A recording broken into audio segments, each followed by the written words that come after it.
आज हम बात करने वाले हैं एक ऐसी किताब की जो आपको सिर्फ पैसे कमाना नहीं सिखाती, बल्कि पैसे को समझना सिखाती है। ये किताब बताती है कि क्यों कुछ लोग कम कमाकर भी अमीर बन जाते हैं और कुछ लोग करोड़ों कमाने के बाद भी गरीब मानसिकता में जीते रहते हैं। क्यों कई इंटेलिजेंट लोग भी फाइनेंशियली फेल हो जाते हैं और क्यों कई एवरेज लोग धीरे धीरे वेल्थ क्रिएट कर लेते हैं। सच्चाई ये है कि मनी सिर्फ मैथ का खेल नहीं है, ये बिहेवियर का खेल है। आप कितना जानते हो उससे ज्यादा जरूरी है आप पैसे के साथ कैसा व्यवहार करते हो, और यही सबसे बड़ी सीख देती है द साइकोलॉजी ऑफ मनी। तो अगर आप चाहते हो कि आपकी फाइनेंशियल लाइफ बदल जाए, आप पैसों को लेकर स्ट्रेस फ्री बनो और धीरे धीरे ऐसी वेल्थ बनाओ जो जनरेशंस तक चले, तो इस समरी को अंत तक जरूर सुनिए, क्योंकि हो सकता है आज के बाद आपका पैसा देखने का नजरिया हमेशा के लिए बदल जाए। पार्ट 1, पैसा सिर्फ नॉलेज से नहीं, बिहेवियर से बनता है। इस दुनिया में हजारों लोग फाइनेंस पढ़ते हैं, स्टॉक मार्केट सीखते हैं, चार्ट्स देखते हैं, लेकिन फिर भी वेल्थ क्रिएट नहीं कर पाते। वहीं दूसरी तरफ कुछ लोग जिन्हें फाइनेंस की ज्यादा नॉलेज भी नहीं होती, वो धीरे धीरे करोड़पति बन जाते हैं। ऐसा क्यों? मॉर्गन हाउसल कहते हैं, फाइनेंशियल सक्सेस कोई हार्ड साइंस नहीं है, ये सॉफ्ट स्किल है। मतलब ये जरूरी नहीं कि सबसे ज्यादा आईक्यू वाला इंसान सबसे अमीर बने। अक्सर सबसे शांत, सबसे पेशेंट और इमोशनली डिसिप्लिन्ड इंसान वेल्थ बनाता है। स्टॉक मार्केट में लोग अक्सर पैनिक कर जाते हैं, जब मार्केट गिरता है तो डर जाते हैं, जब मार्केट बढ़ता है तो लालच में आ जाते हैं, और यही इमोशंस लोगों की वेल्थ डिस्ट्रॉय कर देते हैं। असल में मनी का सबसे बड़ा एनिमी है ह्यूमन साइकोलॉजी। हम सब सोचते हैं कि हम रैशनल हैं, लेकिन पैसे के मामले में हम अक्सर इमोशनल डिसीजंस लेते हैं। जैसे किसी दोस्त ने कहा वो ये स्टॉक डबल होने वाला है, हम बिना सोचे इन्वेस्ट कर देते हैं।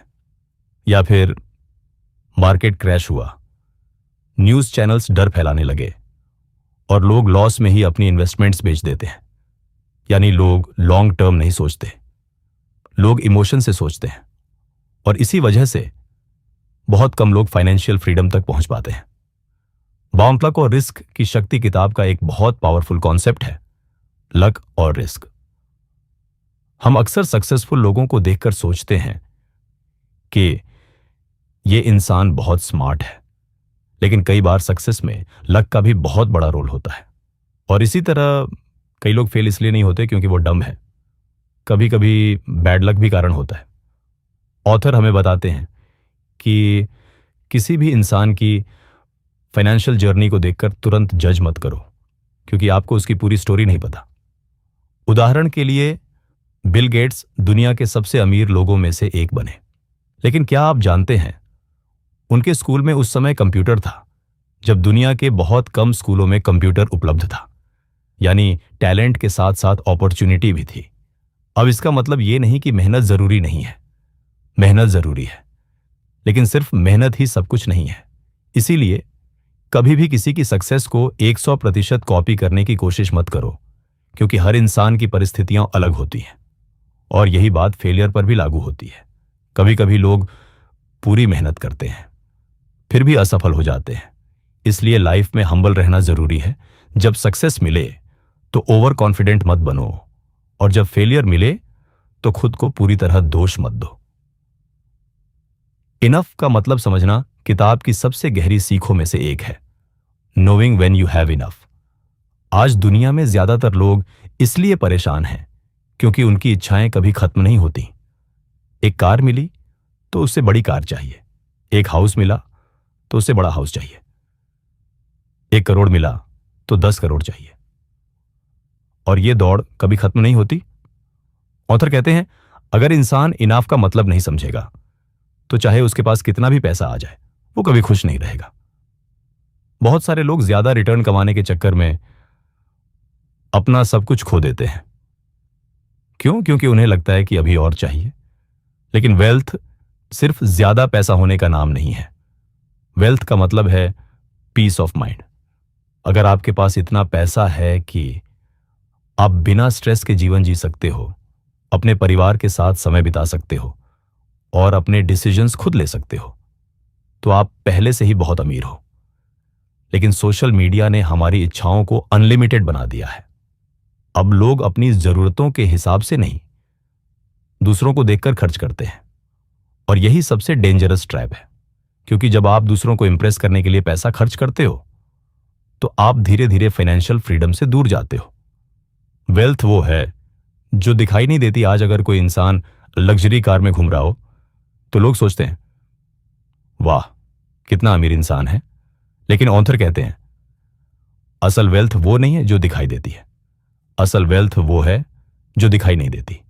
यानी bank balance, investments, assets, financial security, ये सब बाहर से नहीं दिखता, लेकिन यही रियल वेल्थ है। कई लोग दिखावे के लिए महंगी चीजें खरीदते हैं, लेकिन अंदर से फाइनेंशियली कमजोर होते हैं। उनके ऊपर लोन्स होते हैं, ईएमआई होती है, स्ट्रेस होता है। वहीं कुछ लोग साधारण जीवन जीते हैं, लेकिन उनके पास इन्वेस्टमेंट्स होती हैं, सेविंग्स होती है और फाइनेंशियल फ्रीडम होती है। याद रखिए, रिच दिखना आसान है, लेकिन सच में वेल्थी बनना मुश्किल है, क्योंकि वेल्थी बनने के लिए पेशेंस चाहिए, डिसिप्लिन चाहिए और सबसे जरूरी डिलेड ग्रेटिफिकेशन चाहिए। मतलब आज थोड़ी इच्छाओं को कंट्रोल करना, ताकि भविष्य में बड़ी फ्रीडम मिल सके। सेविंग का असली मतलब, बहुत लोग सोचते हैं कि सेविंग तभी पॉसिबल है जब इनकम बहुत ज्यादा हो, लेकिन किताब कहती है वेल्थ का सबसे बड़ा सीक्रेट है सेविंग रेट। आप कितना कमाते हो उससे ज्यादा जरूरी है आप कितना बचाते हो, क्योंकि हाई इनकम होने के बाद भी अगर लाइफस्टाइल बहुत एक्सपेंसिव है तो इंसान कभी वेल्थी नहीं बन पाएगा। सेविंग सिर्फ पैसा जमा करना नहीं है, सेविंग आपको फ्रीडम देती है। Freedom to say no, freedom to take risks, freedom to leave toxic jobs, freedom to live life on your terms. जब आपके पास सेविंग्स होती है तो आप हर सिचुएशन में मजबूर नहीं होते, और यही फाइनेंशियल पावर है। कंपाउंडिंग, दुनिया का 8वां अजूबा। अब बात करते हैं उस शक्ति की जो धीरे धीरे इंसान को ऑर्डिनरी से एक्स्ट्राऑर्डिनरी बना देती है, कंपाउंडिंग। बहुत लोग जल्दी अमीर बनना चाहते हैं, लेकिन असली वेल्थ धीरे धीरे बनती है। ऑथर बताते हैं कि वॉरेन बफेट इतने अमीर सिर्फ इसलिए नहीं बने क्योंकि वो जीनियस हैं, बल्कि इसलिए क्योंकि उन्होंने बहुत लंबे समय तक इन्वेस्ट किया। यानी टाइम प्लस पेशेंस बराबर मैसिव वेल्थ कंपाउंडिंग। शुरुआत में बोरिंग लगता है, क्योंकि शुरुआत में ग्रोथ छोटी होती है, लेकिन समय के साथ वही छोटी ग्रोथ एक्सप्लोजन बन जाती है। जैसे एक छोटा स्नोबॉल पहाड़ से नीचे आते आते विशाल बन जाता है। इसीलिए जो लोग जल्दी अमीर बनने के चक्कर में रिस्की फैसले लेते हैं वो अक्सर सब कुछ खो देते हैं, लेकिन जो लोग लगातार छोटे छोटे सही डिसीजंस लेते हैं वो लंबे समय में बहुत बड़ी वेल्थ क्रिएट करते हैं। यह था पार्ट 1। अब अगले भाग में हम बात करेंगे क्यों फ्रीडम पैसे का सबसे बड़ा फायदा है, क्यों लोग वेल्थ होने के बाद भी खुश नहीं होते, कैसे फियर और ग्रीड इंसान को बर्बाद करते हैं, और कैसे एक साधारण इंसान भी फाइनेंशियल फ्रीडम हासिल कर सकता है। पैसे का सबसे बड़ा फायदा क्या है? ज्यादातर लोग सोचते हैं कि पैसे का मतलब है luxury cars, big house, expensive lifestyle, लेकिन ऑथर कहते हैं पैसे का सबसे बड़ा फायदा है कंट्रोल ओवर योर टाइम। यानी आप कब उठोगे, क्या काम करोगे, किसके साथ समय बिताओगे और कैसी जिंदगी जियोगे, यह डिसाइड करने की फ्रीडम। असल खुशी महंगी चीजों में नहीं होती, असल खुशी होती है अपने समय पर कंट्रोल होने में। सोचिए, अगर आपके पास करोड़ों की कार हो लेकिन टाइम ही ना हो उसे चलाने का, तो क्या फायदा? अगर आपके पास बड़ा हाउस हो लेकिन फैमिली के साथ बैठने का समय ना हो, तो क्या वो सच में सक्सेस है? इसीलिए कई लोग हाई सैलरी होने के बाद भी अंदर से दुखी रहते हैं, क्योंकि उनका पूरा समय स्ट्रेस, प्रेशर और एंडलेस वर्क में चला जाता है। ऑथर कहते हैं फाइनेंशियल इंडिपेंडेंस का मतलब सिर्फ काम छोड़ना नहीं है, इसका मतलब है काम मजबूरी में ना करना। जब आपके पास सेविंग्स और इन्वेस्टमेंट्स होती है तो आप जिंदगी के डिसीजंस फियर से नहीं लेते। तब आप वो काम कर सकते हो जो आपको सच में पसंद हो, और यही असली रिचनेस है। लोग वेल्थी क्यों नहीं बन पाते? इस दुनिया में इंफॉर्मेशन की कमी नहीं है। हर जगह फिनेंस वीडियोस हैं, बुक्स हैं, कोर्सेज हैं। फिर भी ज्यादातर लोग फाइनेंशियली स्ट्रगल क्यों करते हैं? क्योंकि प्रॉब्लम नॉलेज की नहीं, बिहेवियर की है। लोग शॉर्ट टर्म प्लेजर के लिए लॉन्ग टर्म फ्रीडम सैक्रिफाइस कर देते हैं। आज शॉपिंग कर ली, आज ईएमआई पर फोन ले लिया, आज दिखावे के लिए खर्च कर दिया, और धीरे धीरे पूरा जीवन फाइनेंशियल प्रेशर में निकल जाता है। किताब कहती है वेल्थी बनने के लिए आपको एक्स्ट्रा ऑर्डिनरी बनने की जरूरत नहीं है। आपको सिर्फ कुछ बेसिक चीजें लगातार करनी है। अपनी इनकम से कम खर्च करना, रेगुलर सेविंग करना, लॉन्ग टर्म इन्वेस्टिंग करना, इमोशनल डिसीजन से बचना और पेशेंस रखना। सुनने में आसान लगता है, लेकिन करने में बहुत मुश्किल है, क्योंकि दुनिया आपको लगातार टेम्प्ट करती रहती है। हर दिन एड्स आपको बताते हैं कि तुम्हें यह चीज खरीदनी चाहिए। सोशल मीडिया कहता है दूसरे लोग तुमसे ज्यादा लग्जरी में जी रहे हैं, और धीरे धीरे इंसान कंपैरिजन ट्रैप में फंस जाता है। कंपैरिजन खुशी का सबसे बड़ा दुश्मन, ऑथर कहते हैं। मॉडर्न दुनिया में लोग इसलिए दुखी नहीं हैं क्योंकि उनके पास कम है। लोग इसलिए दुखी हैं क्योंकि दूसरों के पास ज्यादा है। आज सोशल मीडिया ने कंपैरिजन को अनलिमिटेड बना दिया है।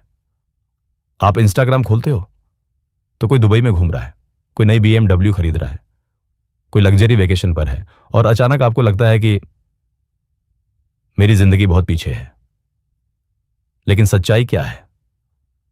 आप सिर्फ लोगों की हाईलाइट रील देख रहे हो। कोई अपना स्ट्रेस नहीं दिखाता, कोई अपने लोन्स नहीं दिखाता, कोई अपनी स्लीपलेस नाइट्स नहीं दिखाता। लोग सिर्फ सक्सेस दिखाते हैं, और इसी वजह से कई लोग दूसरों को इंप्रेस करने के लिए अपनी फाइनेंशियल लाइफ खराब कर देते हैं। याद रखिए, दुनिया के सबसे अमीर लोग भी किसी ना किसी से कंपैरिजन करते हैं।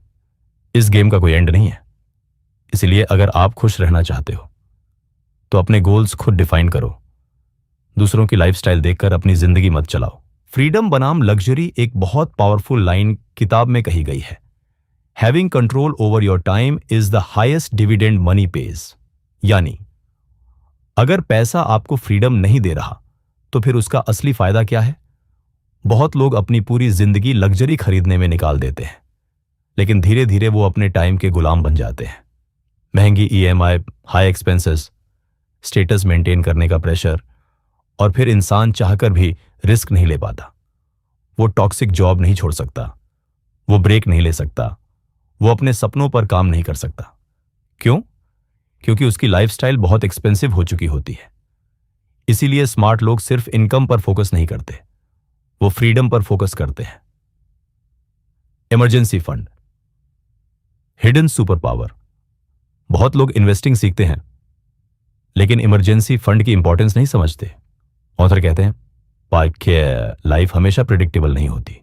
कभी जॉब जा सकती है, कभी बिजनेस स्लो हो सकता है, कभी अचानक मेडिकल इमरजेंसी आ सकती है, और अगर आपके पास सेविंग्स नहीं है तो एक छोटी प्रॉब्लम भी डिजास्टर बन सकती है। इसीलिए फाइनेंशियल सिक्योरिटी बहुत जरूरी है। इमरजेंसी फंड सिर्फ पैसा नहीं है, यह मेंटल पीस है। जब आपके पास बैकअप होता है तो आप फियर में डिसीजंस नहीं लेते। लॉन्ग टर्म थिंकिंग की शक्ति। आज की दुनिया इंस्टेंट ग्रेटिफिकेशन की दुनिया है। लोग चाहते हैं जल्दी पैसा, जल्दी सक्सेस, जल्दी रिजल्ट्स, लेकिन वेल्थ बिल्डिंग स्लो प्रोसेस है। एक पेड़ लगाने जैसा। आज बीज बोओगे तो कल फल नहीं मिलेगा। सालों तक उसे पानी देना पड़ेगा, देखभाल करनी पड़ेगी, फिर धीरे धीरे वो विशाल पेड़ बनेगा। वेल्थ भी बिल्कुल ऐसी ही बनती है। लेकिन प्रॉब्लम यह है कि ज्यादातर लोग बीच में ही हार मान लेते हैं। जब तुरंत रिजल्ट्स नहीं मिलते तो लोग स्ट्रैटेजी बदल देते हैं, स्टॉक बदल देते हैं, बिजनेस बदल देते हैं, गोल्स बदल देते हैं। लेकिन कंपाउंडिंग सिर्फ उन्हीं के साथ काम करती है जो लंबे समय तक टिके रहते हैं। फियर और ग्रीड का खेल। स्टॉक मार्केट हो, बिजनेस हो या जिंदगी, हर जगह दो इमोशंस इंसान को कंट्रोल करते हैं, फियर और ग्रीड। जब मार्केट तेजी से ऊपर जाता है तो लोग ग्रीडी हो जाते हैं, उन्हें लगता है कि अब तो पैसा ही पैसा बनेगा, और फिर लोग बिना सोचे रिस्क लेने लगते हैं। लेकिन जैसे ही क्रैश आता है, फियर शुरू हो जाता है, लोग पैनिक में बेचने लगते हैं, और यही साइकिल बार बार दोहराई जाती है। स्मार्ट इन्वेस्टर्स अलग कैसे होते हैं? वो इमोशनली स्टेबल होते हैं। वो जानते हैं कि मार्केट हमेशा ऊपर नहीं जाएगा और हमेशा नीचे भी नहीं रहेगा। शॉर्ट टर्म में केओस होता है, लेकिन लॉन्ग टर्म में ग्रोथ होती है। वेल्थ बनाने का असली फॉर्मूला, ऑथर के अनुसार वेल्थ बनाने का फॉर्मूला बहुत सिंपल है।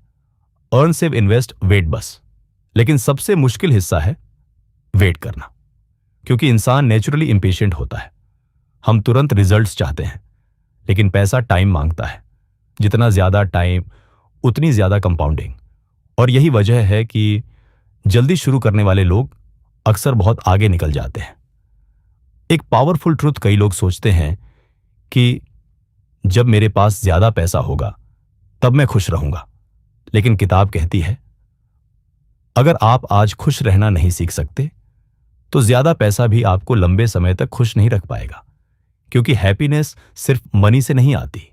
हैप्पीनेस आती है गुड रिलेशनशिप से, पीस ऑफ माइंड से, फ्रीडम से, पर्पस से और ग्रैटिट्यूड से। पैसा सिर्फ एक टूल है।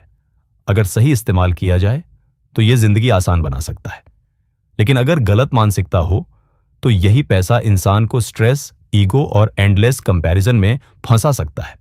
यह था पार्ट 2। अगले भाग में हम बात करेंगे क्यों कई लोग अचानक पैसा मिलने के बाद बर्बाद हो जाते हैं, कैसे लाइफस्टाइल इन्फ्लेशन आपकी वेल्थ खा जाती है, क्यों सिंपल इन्वेस्टिंग स्ट्रैटेजी अक्सर सबसे बेहतर होती है, और आखिर में इस किताब की सबसे बड़ी लाइफ लेसन्स, अचानक पैसा मिलना और फिर सब कुछ खो देना।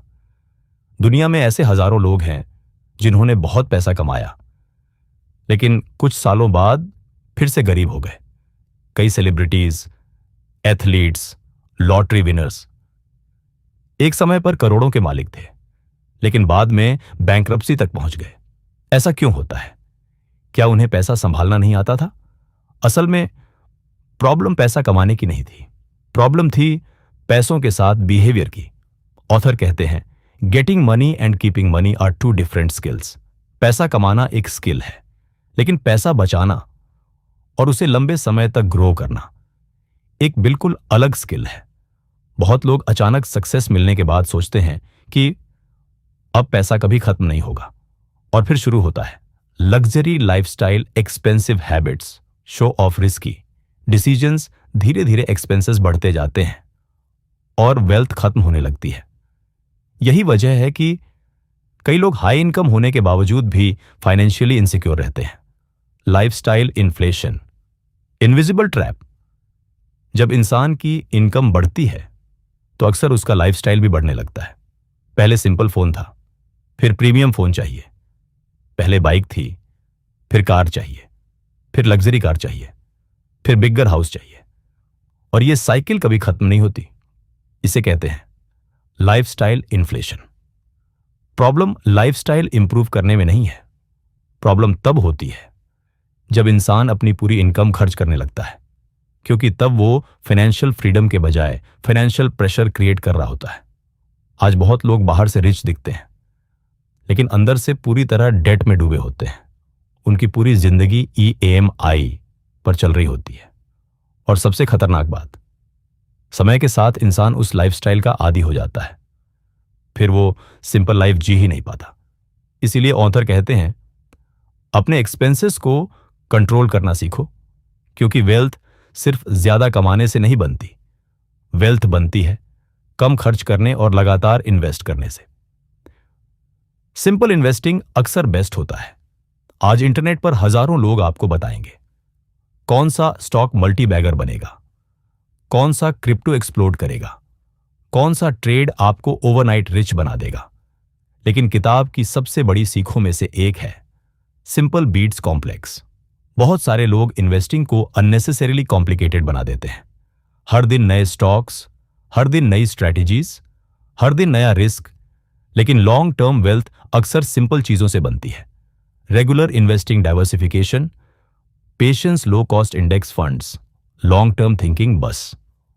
ऑथर कहते हैं इन्वेस्टिंग का गोल दूसरों से ज्यादा स्मार्ट दिखना नहीं है। गोल है फाइनेंशियली सिक्योर बनना, और इसके लिए आपको हर समय परफेक्ट होने की जरूरत नहीं है। आपको सिर्फ लगातार सही डायरेक्शन में चलते रहना है। दुनिया हमेशा अनप्रिडिक्टेबल रहेगी। एक बहुत इंपॉर्टेंट लेसन यह है कि फ्यूचर कोई प्रिडिक्ट नहीं कर सकता। कोई एक्सपर्ट, कोई एनालिस्ट, कोई न्यूज चैनल 100% सर्टेनिटी से नहीं बता सकता कि आगे क्या होगा। फिर भी लोग हमेशा प्रिडिक्ट करने की कोशिश करते रहते हैं। लेकिन स्मार्ट लोग प्रिडिक्शन पर नहीं, प्रिपरेशन पर फोकस करते हैं। यानी इमरजेंसी फंड रखना, डाइवर्सिफाइड इन्वेस्टिंग करना, डेट कम रखना और लॉन्ग टर्म माइंडसेट रखना। क्योंकि दुनिया हमेशा बदलती रहेगी। कभी रिसेशन आएगा, कभी मार्केट क्रैश होगा, कभी अनएक्सपेक्टेड प्रॉब्लम्स आएंगी। लेकिन अगर आपकी फाइनेंशियल फाउंडेशन मजबूत है तो आप इन सिचुएशंस को हैंडल कर सकते हो। Margin of safety, financial life का सीट बेल्ट ऑथर एक बहुत पावरफुल कॉन्सेप्ट बताते हैं। मार्जिन ऑफ सेफ्टी, इसका मतलब है हमेशा अपने फाइनेंशियल लाइफ में थोड़ा एक्स्ट्रा बफर रखना। जैसे अगर आपको लगता है कि आपका मंथली एक्सपेंस 50,000 है तो सिर्फ 50,000 कमाने पर डिपेंड मत रहो। एक्स्ट्रा सेविंग्स रखो, क्योंकि जिंदगी हमेशा प्लान के हिसाब से नहीं चलती। इसी तरह इन्वेस्टिंग में भी सारा पैसा एक जगह मत लगाओ, सारा पैसा हाई रिस्क में मत डालो, क्योंकि अनसर्टेनिटी हमेशा रहेगी। मार्जिन ऑफ सेफ्टी बिल्कुल सीट बेल्ट की तरह है। आप हर दिन एक्सीडेंट की उम्मीद नहीं करते, लेकिन फिर भी सीट बेल्ट लगाते हो क्योंकि सेफ्टी जरूरी है। सबसे पावरफुल स्किल, अडेप्ट करना। दुनिया लगातार बदल रही है, टेक्नोलॉजी बदल रही है, जॉब्स बदल रही हैं, बिजनेस मॉडल्स बदल रहे हैं। ऐसे में सबसे पावरफुल स्किल क्या है? अडेप्टेबिलिटी। जो इंसान बदलती दुनिया के साथ खुद को बदल सकता है वही लंबे समय तक सफल रहता है।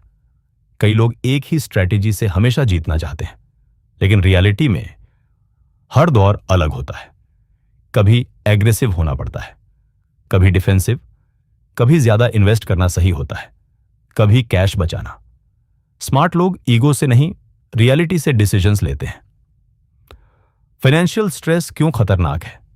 ऑथर कहते हैं मनी प्रॉब्लम्स सिर्फ फाइनेंशियल नहीं होते, ये मेंटल प्रॉब्लम्स भी बन जाते हैं। जब इंसान लगातार पैसों की चिंता में जीता है तो उसका पूरा जीवन प्रभावित होता है। रिलेशनशिप्स खराब होने लगते हैं, मेंटल हेल्थ खराब होने लगती है, कॉन्फिडेंस कम होने लगता है। इसीलिए वेल्थ का असली पर्पस है स्ट्रेस कम करना, ना कि सिर्फ दूसरों को इंप्रेस करना। रिच और वेल्थी में फर्क ये किताब का सबसे फेमस लेसन है। रिच और वेल्थी एक जैसे नहीं होते। रिच मतलब जिसके पास अभी बहुत पैसा दिख रहा है। वेल्थी मतलब जिसके पास ऐसी एसेट्स हैं जो लंबे समय तक फाइनेंशियल सिक्योरिटी देती हैं, रिचनेस दिखाई देती है। वेल्थ अक्सर इनविजिबल होती है। कई लोग रिच दिखते हैं लेकिन वेल्थी नहीं होते, और कई लोग सिंपल लाइफ जीते हैं लेकिन अंदर से बहुत स्ट्रांग फाइनेंशियल पोजीशन में होते हैं। टीम ही है सबसे बड़ी करेंसी है। लोग सोचते हैं कि पैसा सबसे वैल्यूएबल चीज है, लेकिन ऑथर कहते हैं असल में टाइम सबसे वैल्यूएबल एसेट है, क्योंकि पैसा वापस कमाया जा सकता है लेकिन टाइम वापस नहीं आता। इसीलिए स्मार्ट लोग सिर्फ पैसा कमाने पर नहीं, ऐसी जिंदगी बनाने पर फोकस करते हैं जहां उनके पास टाइम हो। फैमिली के लिए टाइम, हेल्थ के लिए टाइम, लर्निंग के लिए टाइम, लाइफ एंजॉय करने के लिए टाइम, और यही असली सक्सेस है। किताब की सबसे बड़ी सीख, अगर इस पूरी किताब को एक लाइन में समझना हो तो वो शायद ये होगी, financial success is not about how much you know, it's about how you behave. आपको दुनिया का सबसे बड़ा फाइनेंस एक्सपर्ट बनने की जरूरत नहीं है। आपको बस इमोशनल डिसीजन से बचना है, लॉन्ग टर्म सोचना है, रेगुलर सेविंग करनी है, पेशेंस रखना है, और दूसरों से कंपैरिजन बंद करना है। धीरे धीरे यही छोटी चीजें बहुत बड़ी वेल्थ बना देती हैं। Final closing. तो दोस्तों, द साइकोलॉजी ऑफ मनी हमें सिखाती है कि पैसा सिर्फ नंबर्स नहीं है, ये हैबिट्स है, माइंडसेट है, बिहेवियर है। अगर आपकी साइकोलॉजी सही है तो धीरे धीरे पैसा भी सही डायरेक्शन में जाने लगेगा। वेल्थ सिर्फ बैंक बैलेंस नहीं है, वेल्थ है peace of mind, that freedom time, healthy relationships और वो जिंदगी जिसे आप बिना फियर के जी सकें। अगर आपने ये सीख समझ ली तो शायद आपकी फाइनेंशियल जर्नी हमेशा के लिए बदल सकती है। जिंदगी में अपनाने लायक सबसे powerful lessons from the psychology of money. 1, अपनी इनकम से कम खर्च करो। वेल्थी बनने का पहला रूल है, जितना कमाते हो उससे कम खर्च करना। कई लोग ज्यादा कमाते हैं लेकिन सब खर्च कर देते हैं और फिर भी फाइनेंशियल स्ट्रेस में जीते हैं। Simple lifestyle plus regular saving बराबर लॉन्ग टर्म फ्रीडम। 2, दिखावे के लिए पैसा मत खर्च करो। लोग अक्सर दूसरों को इंप्रेस करने के लिए महंगे phones, luxury cars, expensive clothes खरीदते हैं, लेकिन असली वेल्थ वो है जो दिखाई नहीं देती। इन्वेस्टमेंट्स, सेविंग्स, एसेट्स, यही रियल वेल्थ है।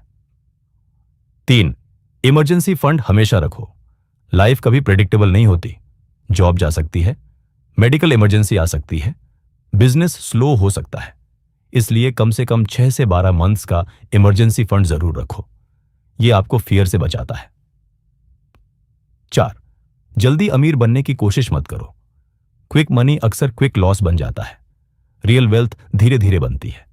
Patience plus consistency plus time, यही असली फॉर्मूला है। 5, कंपाउंडिंग को समझो। छोटे छोटे इन्वेस्टमेंट्स अगर लंबे समय तक किए जाए तो बहुत बड़ी वेल्थ बन सकती है, इसलिए जल्दी शुरू करो और लगातार इन्वेस्ट करते रहो। 6, लॉन्ग टर्म सोचो। हर चीज तुरंत नहीं मिलती। वेल्थ बिल्डिंग एक मैराथन है, स्प्रिंट नहीं। शॉर्ट टर्म नॉइज को इग्नोर करना सीखो। 7, दूसरों से कंपैरिजन बंद करो। सोशल मीडिया पर लोग सिर्फ अपनी सक्सेस दिखाते हैं, किसी की पूरी रियलिटी नहीं दिखती। अपनी जिंदगी अपने गोल्स के हिसाब से जियो, दूसरों की लाइफस्टाइल देखकर नहीं। 8, इमोशनल डिसीजंस मत लो। फियर और ग्रीड लोगों को फाइनेंशियली डिस्ट्रॉय कर देते हैं। जब सब पैनिक करें तब काम रहना सीखो। जब सब ग्रीडी हो तब डिसिप्लिन रखना सीखो। 9, फ्रीडम को लग्जरी से ज्यादा महत्व दो। असल रिचनेस है अपने टाइम पर control. Stress free life, family के साथ टाइम, अपनी पसंद का काम करना लग्जरी टेम्परेरी हैप्पीनेस देती है। फ्रीडम परमानेंट पीस देती है। 10, डेट और ईएमआई को कंट्रोल में रखो। हर चीज ईएमआई पर खरीदना धीरे धीरे फाइनेंशियल स्लेवरी बन सकता है। जरूरत और दिखावे में फर्क समझो। 11, सिंपल इन्वेस्टिंग स्ट्रेटेजी अपनाओ। हर दिन नए स्टॉक्स और रिस्क लेने की जरूरत नहीं है। सिंपल और कंसिस्टेंट इन्वेस्टिंग लंबे समय में ज्यादा पावरफुल होती है। 12, सेविंग्स सिर्फ पैसा नहीं, पावर है। जब आपके पास सेविंग्स होती है तो आप मजबूरी में डिसीजंस नहीं लेते, तब आपके पास नो कहने की ताकत होती है। 13, लाइफस्टाइल इन्फ्लेशन से बचो। इनकम बढ़े तो जरूरी नहीं कि एक्सपेंसेस भी उतने बढ़ जाएं। हर सैलरी इंक्रीज के साथ लाइफस्टाइल नहीं। इन्वेस्टमेंट्स बढ़ाओ। 14, टाइम सबसे बड़ा एसेट है। पैसा वापस कमाया जा सकता है लेकिन टाइम नहीं। हेल्थ, रिलेशनशिप्स, मेंटल पीस, इनको पैसे के लिए मत खो। 15, हैप्पीनेस सिर्फ मनी से नहीं आती। रियल हैप्पीनेस आती है good relationships, peace of mind, purpose, gratitude, freedom. पैसा सिर्फ एक टूल है, पूरी जिंदगी नहीं। पा दो। फाइनल लाइफ मैसेज, अगर आप सच में वेल्थी बनना चाहते हो तो सिर्फ पैसा कमाने पर फोकस मत करो। अपनी हैबिट्स बदलो, अपना माइंडसेट बदलो, अपने इमोशंस कंट्रोल करना सीखो, क्योंकि आखिर में फाइनेंशियल सक्सेस नॉलेज से कम और बिहेवियर से ज्यादा बनती है।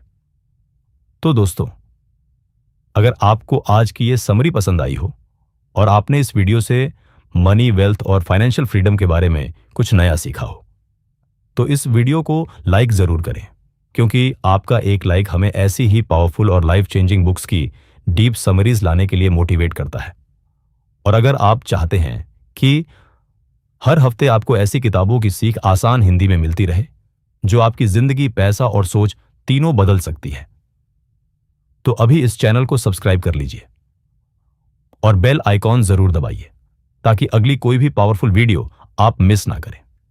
नीचे कमेंट करके जरूर बताइए इस पूरी किताब की कौन सी सीख आपको सबसे ज्यादा पावरफुल लगी?